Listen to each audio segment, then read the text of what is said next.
if you really want to create magic, right? You get a bunch of talented creatives together. You're gonna have diverse perspectives. You're gonna have strong opinions at times. And the goal is not constant agreeableness. You don't want sameness. Like if everybody agrees all the time, if there's no creative tension, you're never gonna have an innovative breakthrough. You're listening to Creative Leadership with Heart, a podcast that inspires people to take action and be the leader they were born to be. I'm Coach Rico, and I'm known for coaching and training executives, leaders, founders, and high performers at Fortune 100 businesses, startups, and more. I'm a 20-year creative executive, leadership and life coach, author, speaker, and serial entrepreneur. I'm here to answer your questions about leadership and personal development while also asking you questions that can unlock your untapped potential.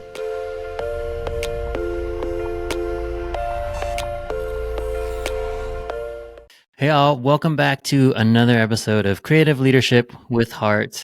Today, a special guest we have is Josh Webb. He's been in the game for over 20 years. He's a creative director, designer, and filmmaker. And he recently just dropped a fantastic documentary that you can check out in the show notes. We'll link it in the show notes to make sure you all have access to it. So Josh, welcome.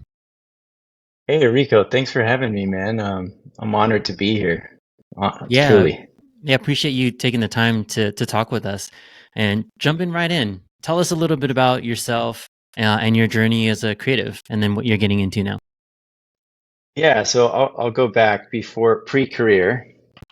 When I was 15, started a band, and at first we were terrible, just doing Green Day covers. That'll date me a bit, but this is in the 90s, and we stuck with it. We went for at least a decade, and so on this particular story, it's a hot desert night in Phoenix, Arizona. We've been going for a while.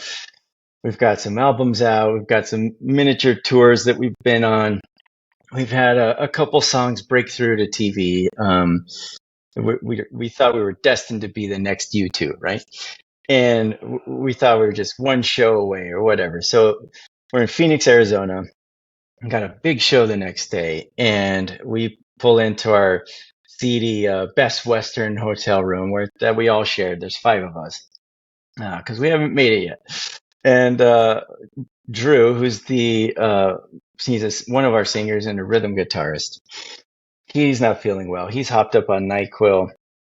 He crashes out asleep on the floor. The rest of us are laughing, joking as we did back in those days. And out of nowhere, Drew pops his head up and he yells the longest run-on sentence of every expletive curse word you can imagine, aimed directly at Mikey, who is our lead guitarist. And this has been brewing for a while. Like in a band, there's, insecurities and fractured egos, and they've been stepping over each other's guitar parts and fighting about songs for years. And Drew just lets it out. He, like I said, 100 curse words at Mikey, and he falls right back asleep on the floor. Mikey's had enough. Mikey runs full speed at him, and he's about ready to stomp on his head. And I'm sitting there thinking, I'm the drummer, by the way. And I'm sitting there thinking, tomorrow could be our big moment. 2,000 people at the show, and there's about to be a murder. And I want to play this show, right? This could be it for us. And so I kick into fight mode. I run full speed at Mikey and intercept him. Hockey check him against the wall, and he's kind of stunned. And I just yell at the guys. I'm like, guys, what are we here for? And everybody was kind of stunned that I could even hockey check Mikey in the first place. He really prided himself on his bench press skills, and he was much bigger than me.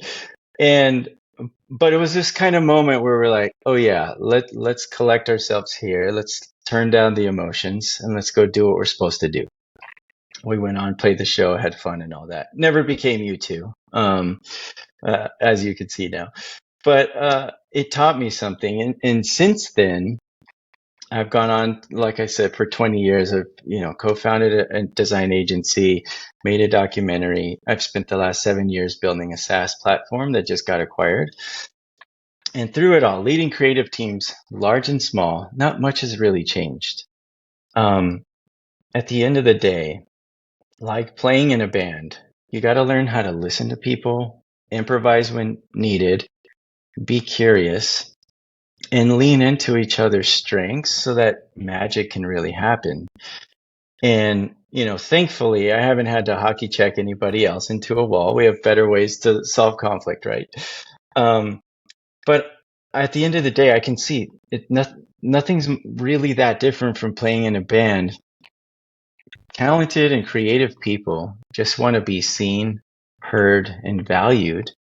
And when they feel that, they can do their best work. Sky's the limit. So, yeah. Nice. And just riffing off that, he's sticking with a music metaphor. Yeah. Yeah. How do you do that? How do you create an environment that manifests that and supports that? Yeah.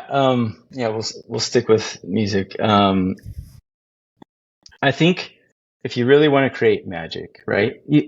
You get a bunch of talented creatives together. You're gonna have diverse perspectives. You're gonna have strong opinions at times. And the goal is not constant agreeableness. You don't want sameness. Like if everybody agrees all the time, if there's no creative tension, you're never going to have an innovative breakthrough. Like the point of diverse perspectives is to actually come up with a novel outcome. And so you want that creative tension. You want opposition at times because that's productive.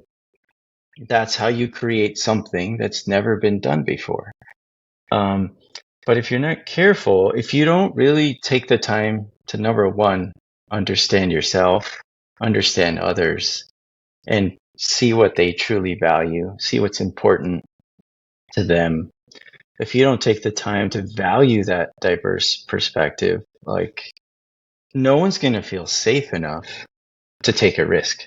No one's going to feel safe enough to try something new. They're going to play it safe and you're going to get same old. So it's really important to have a culture that values people, that they know their value is not attached to their idea, so that territorial ego stuff can melt away. Your value is doing your best work, shining with your strengths, and contributing to the big picture. It lets people feel free, and magic can happen. So, yeah. Yeah. And, what we do can sometimes be super subjective, right? And, you are exposed to some entertainment companies. I was in entertainment for a very long time, right? But I was also in tech before that, which is maybe a little less less subjective and less tastemaker-y, right? Yeah. So how do you deal with that? Where creative is subjective, and you may have some people who feel like they're tastemakers and some people that aren't. So how do you balance that and define what good looks like for your team in your context? Yeah, I mean, there's obviously different layers to that question, right? Like if you've hired the right people and you trust them, um, let them loose. And I was listening to one of your prior guests, Brian. What a fun conversation that was, and he had a great analogy about the three chili analogy, where some things you go all out, some things you put some extra effort, and some things you just got to keep the lights on. And so when it comes to driving business outcomes, there's some stuff you got to be steady and thoughtful and productive and efficient and get it done. And then there's times where you can just let it rip and fight for it. Like speak up on behalf of your team.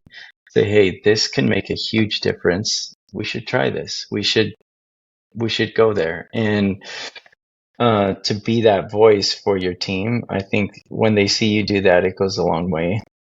But yeah, it's tricky with I think if you can aim the conversation at, hey, this goes beyond being just a tastemaker. Let's see if this has emotional impact with our audience.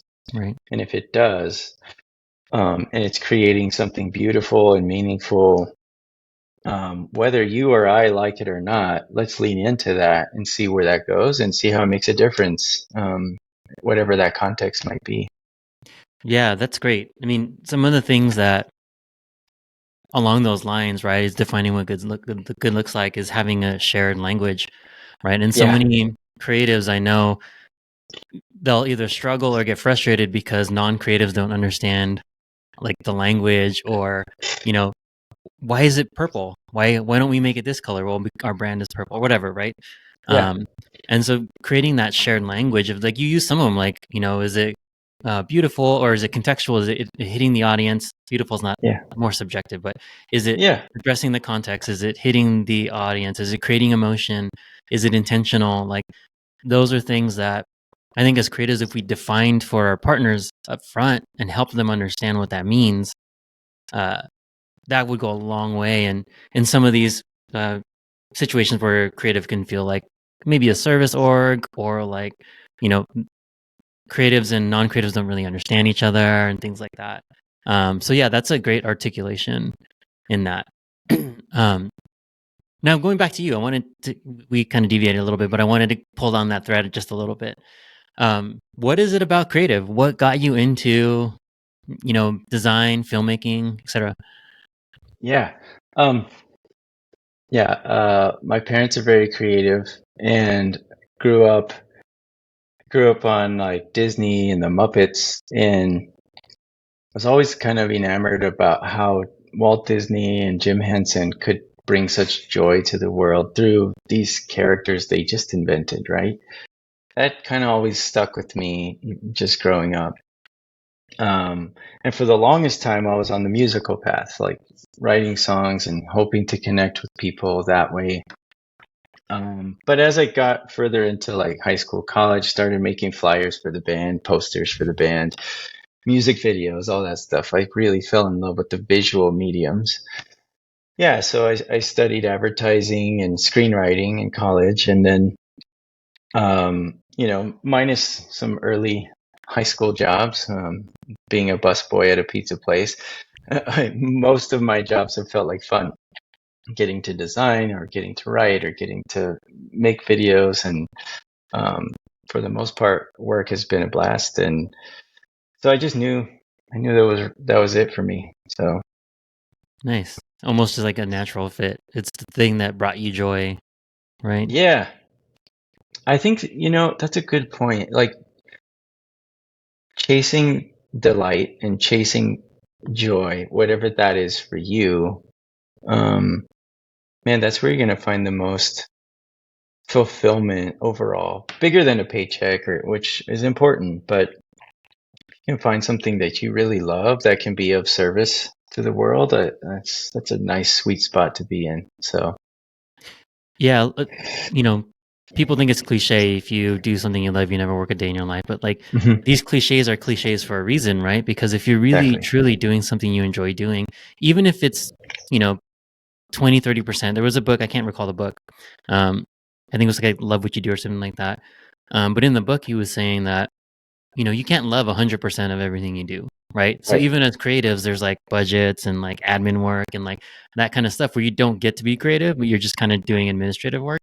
Well, that comes with the job.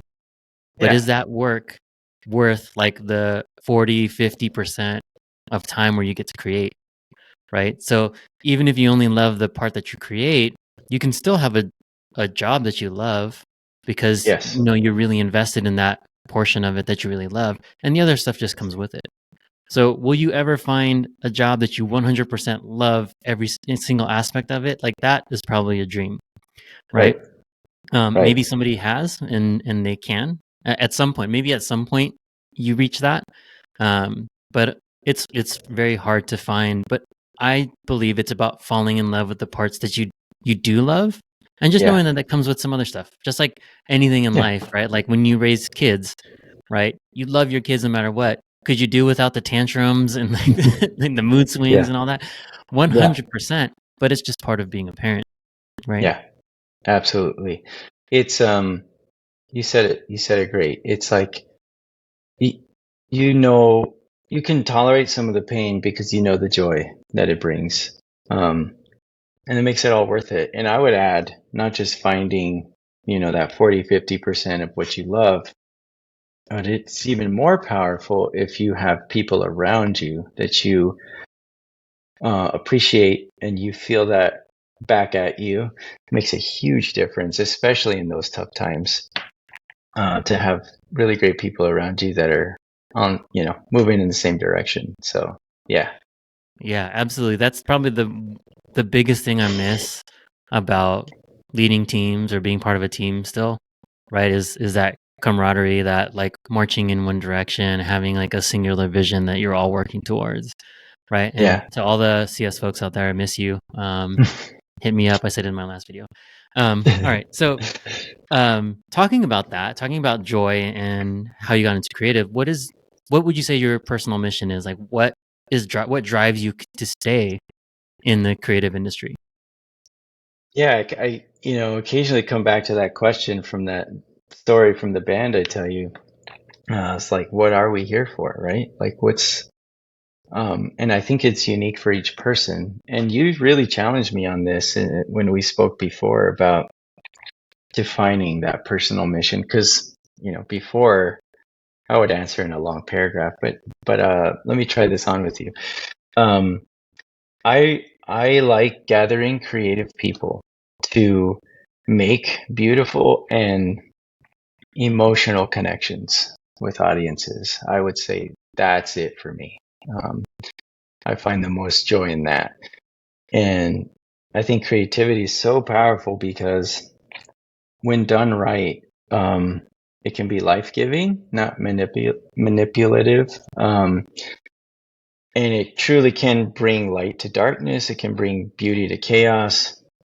And that goes for anything, making movies, writing songs, creating content, you know, designing screens.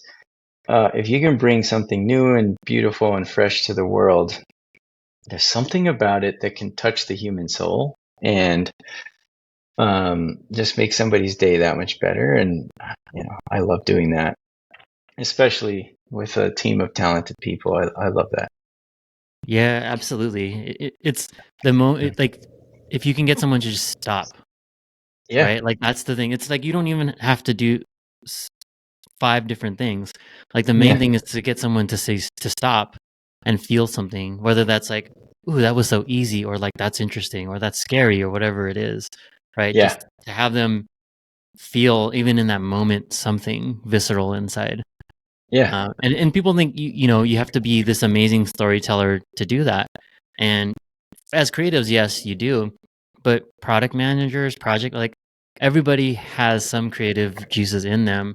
And like if you're creating a product, like you're at a SaaS company, when you're creating a product, if you can get someone to say like, "Damn, that was easy," or like, Yeah. "Where's this been all my life?" Right? Yeah. Yeah. Then that's creative. That's creativity in action, right? You're actually creating an emotional connection or emotional reaction to Yeah. something that you made. Absolutely. Yeah. So for me, that's the big why for me, for Nice. sure. Yeah, I like that. Yeah, when I asked you that the first time, I don't know that you were that concise. No, no, no. Thank you for helping me with that. Yeah, Um, absolutely. So even your story that you opened up with, there was a little bit of struggle there, right? So like that was yeah. maybe something you went through, but what are some other struggles or challenges that you've come across during your career that you had to face and overcome?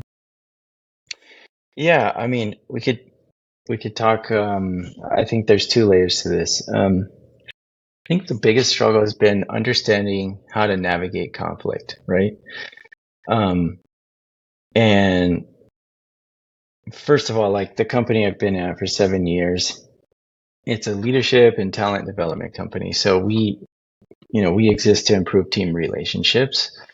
And that's the product I've been building. That's the things I've been writing, the stories I've been telling is how do we understand our personality, and then how do we relate better to others. So I could touch on the scientific part for a second, but uh, prior to this job, I worked in a pretty toxic place, and I learned a lot about how not to treat people. And that was really a challenge for me to, if you've been in that environment, and you're a leader, you got to protect your team from some things.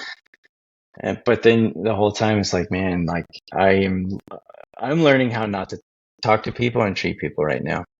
And so when I went to this company, it was the complete opposite. Like the whole mission is to help companies and organizations avoid that. And so it really resonated with me. Understanding ourselves as people and the people we work with is such a huge thing to making a great team. And so navigating conflict was hard for me because I know how I react to conflict, but what I had to realize is that people are different, and so they respond differently. And some people like to analyze, like when first of all, let's talk about why conflict happens. It happens when you feel like your values are threatened, or something that you thought was going to happen didn't, and you didn't get what you were expecting. And I'm not talking about opposition and like debating things. I'm talking, when it feels awkward and starts getting tense. That's because it feels like your values are threatened.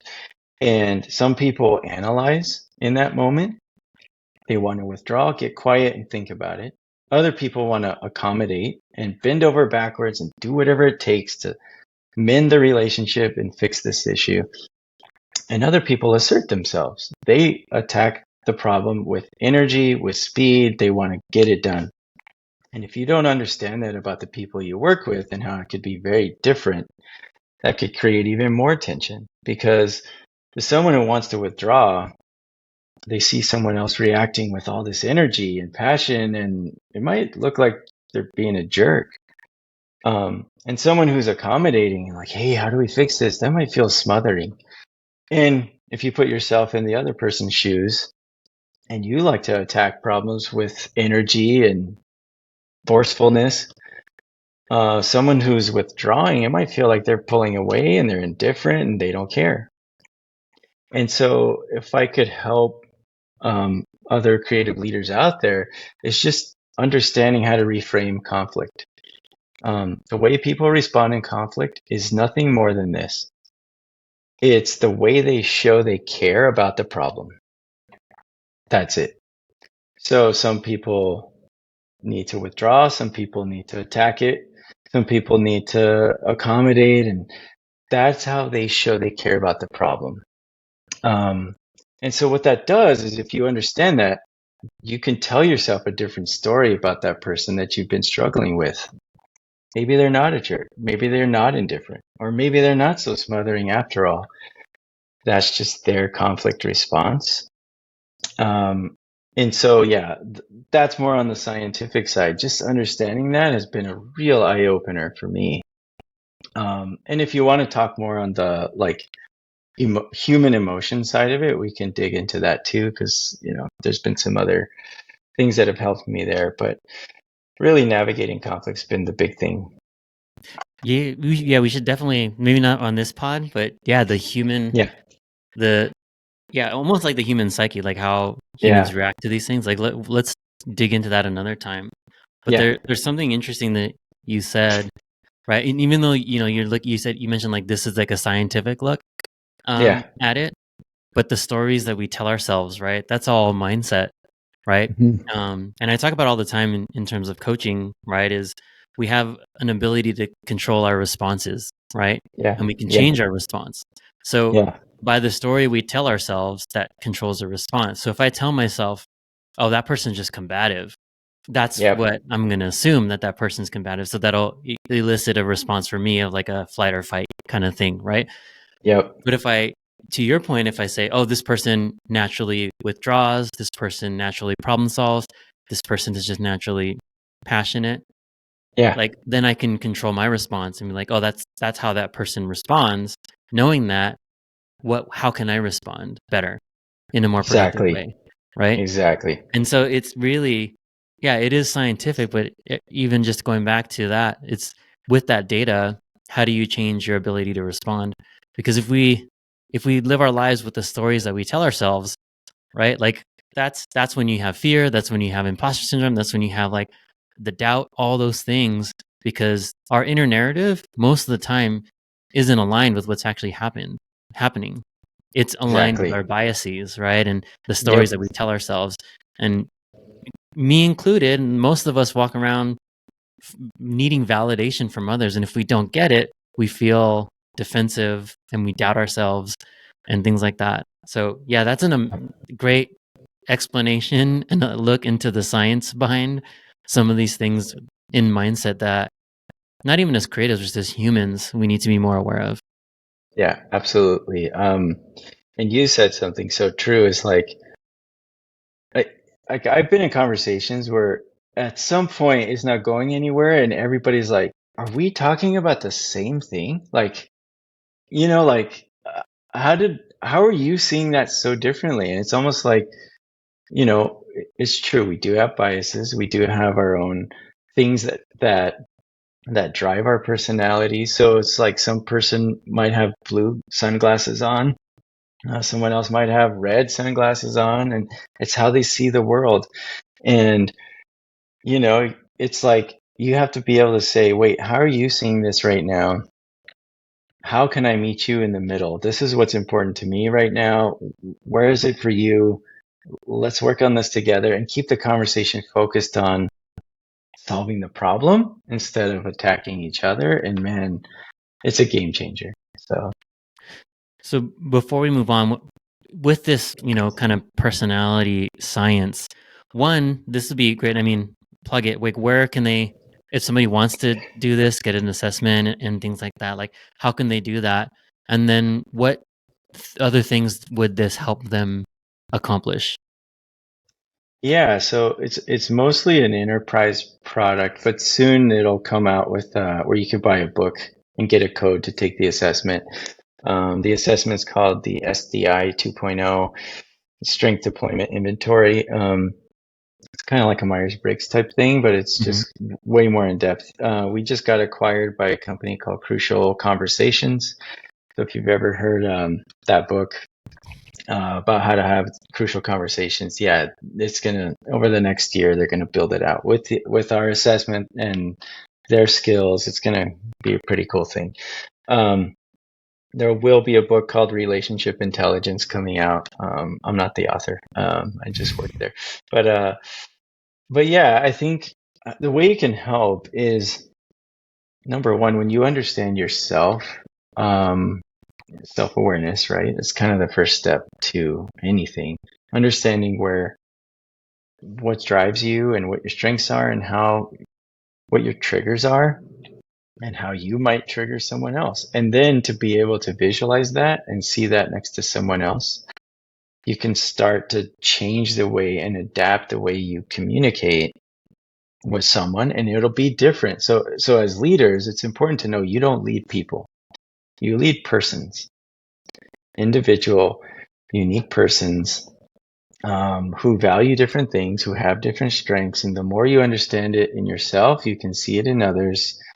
And it just makes you a better creative leader to know, like chemistry, how do these things intersect? How do these bonds form? Some things are explosive and some things bond really well. And just to understand that about each other is really huge in a team. So, Yeah, yeah. that's fantastic. Um, yeah, we'll have you back to talk maybe more about personality science. I think that would be useful for a lot of people, Okay, because cool. some folks are having to fight for, their seat at the table, things like that, and like how can you navigate that?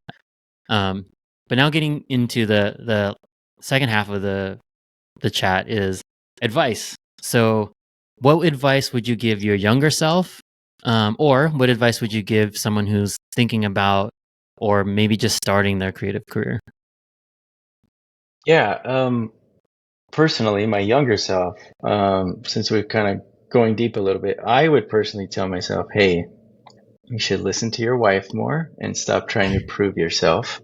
Um, I've been married for a long time now, but I would tell myself that if I had a time machine.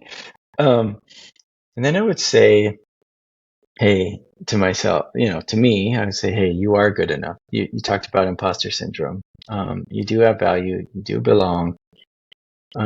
You are good enough. And I think that a lot of people need to hear that.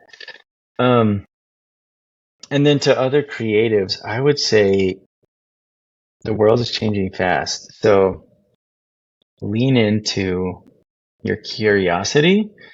Um, and the way things are changing, the beginner is the expert. Like I don't care how long you've been in this game, it's new tomorrow and the next day. Keep being curious about technology. See how you can use it as a tool for good. Tell better stories and make more beautiful designs. Keep being curious about each other instead of having judgment. Lean in with curiosity. And and I mean, and treat each other cool along the way. Like you don't have to be a jerk. You can win and help other people win too. And the more you approach life with curiosity and kindness, I think the better you're going to be in everything. So Absolutely agree. Great advice. And one of the things to almost to your theme is I've found that this suits this has done me well more often than it's failed me. And it's just setting the mindset of seek to understand instead of yeah, seeking to be understood. Right. So for me, like I don't go around the world like wanting people to understand where I'm coming from. I walk around the world trying to understand why things are the way they are, right? And that speaks to that piece of advice that you talked about curiosity, right? And I think if people ask themselves that question or seek to understand the world, as opposed to like walking around thinking that everyone should know me better, like walking around that way, we'd be better people. I think we wouldn't have as many problems as we have because everyone would want to understand each other. And that's a yeah, great way to think about creativity is curiosity, understand hmm your audience, understand what this piece is supposed to accomplish, right? Instead of like, oh, I'm going to bring it up again, even though we talked about it before. Like, I'm a tastemaker. What I think is beautiful. So I'm just going to make people like what I think looks good. And like, that's the total wrong way to understand it, to think about it. It's really, you should seek to understand what do people want to get out of this?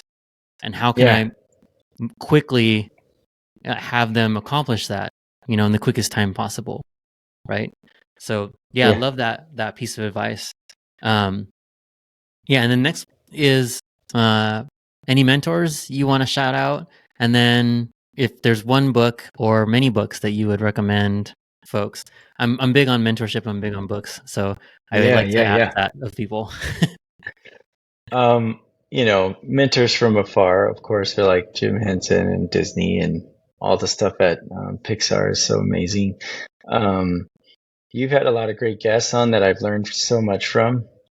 Andy from Netflix and just some Reed, so many other people. Brian the other day is first time I ever heard of him, but man, he was so fun and stuff he's doing for AI is really fun. And you, thank you for your kindness to me. Um, and yeah, as for other people, I'd like to shout out Adam, who's been a good mentor to me. Mike Foster, Kevin Small, and Dave Gibbons, people that have just really helped me stretch and have the courage to take the next steps in life. And of course, my family's wonderful. Been very supportive. So there's that. And I think book wise, there's a book called, it's right here on my shelf. I don't know if you can see it. Seven Primal Questions. Talks a lot about the human emotion side of leadership and how um, as kids, if there's a question in our lives that doesn't get answered, we can kind of subconsciously try to answer that question our whole lives. It's where imposter syndrome comes from. One of the questions is, am I good enough? There's seven total. I'd recommend you read that, and whoever's listening, and find out what your question was. And you'll kind of see, like, you'll have this ratatouille moment, like I did, I think. I see all the decisions you've made in life have been funneled through that question. For me, it was, am I good enough? And when you read it, you can start flipping the question to not a question anymore, but a statement of truth. Is like, yes, I am good enough. And it starts to change how you see people, how you see yourself. And it's an amazing book. I do recommend this book. I don't know if you heard of this guy. This camera here by Seven-Figure Leader, by this really cool guy named Rico. Honestly, I'm reading it. It's fantastic. And I would say, just in terms of building creative teams tactically, Creativity Inc. by Ed Catmull at Pixar. That one was great. So that's more strategic and technical and stuff like that, but it's fantastic. So those three are really good. Thanks for sharing. Thanks for the shout out too. No shameless plug planned, but thank you. Yes. Yeah. It's sincere. It's sincere. I mean it. So yeah, I appreciate it. And yeah, what are you up to now? So you said your company just got acquired, you're still there. Like what do you do for fun? What are you doing now? And then how can people connect with you? yeah. It just literally happened a week or two ago. We got acquired, so that's exciting. Still figuring out what that looks like and how all the details of that play out. But for fun, I grew up in Texas and now I'm in San Diego. Been here for about almost 6 years, so I try to surf. Working on it. And are you picking up this audio? There's somebody. Yeah, it's all right. Yeah, Okay. slightly. Okay. I probably surf, still play drums, and I love hanging out with my wife and 2 kids. And by the way, I have a son named Caleb, like you. So nice. shout out to Caleb. Yeah. Yeah, Caleb's are fantastic. Yeah. Yeah, and how can people find you and connect with you? What's the best way? Yeah, I'm on LinkedIn. And I can share that link in the notes. And if you want to fall down a crazy Web3 rabbit hole, I put out some fun photography and art on Twitter. And I could give you that link too. It's just a fun creative outlet. So yeah. Yeah, as creatives, the more like we can intake, the better, right? The more perspectives we can see and be a part of. So of course, yeah, please check out Josh, check out his LinkedIn, check out the Twitter will be in the show notes. Anything else, any IG, anything else you want people to follow you on? I am on Instagram. I need to post more. So I don't know if that'd be a boring follow for you, but I will start posting more content around creativity, especially. So as far as closing thoughts, I mean, keep being curious, be kind to yourself and to those around you. And I think if we do that, we can make the world a more beautiful place. So, and thanks for having me, Rico. No, thank you. Absolutely. What a wonderful note. Thank you for closing us out. That was amazing. So thanks again for joining us on another episode of Creative Leadership with a Heart. Thank you, Josh. It was great having you. Appreciate you. And we'll have you back to talk more people science real soon. Thanks, Rico. All right. Take care, everyone. See you next time. Thanks for listening to this episode of Creative Leadership with Heart. If you enjoyed the show, please like and subscribe. If you're ready to make huge, lasting change in your life, then what are you waiting for? What will your life look like if you took action today? What would it look like if you didn't? If you're serious and you're ready, book your free strategy session today and let's make your future a reality.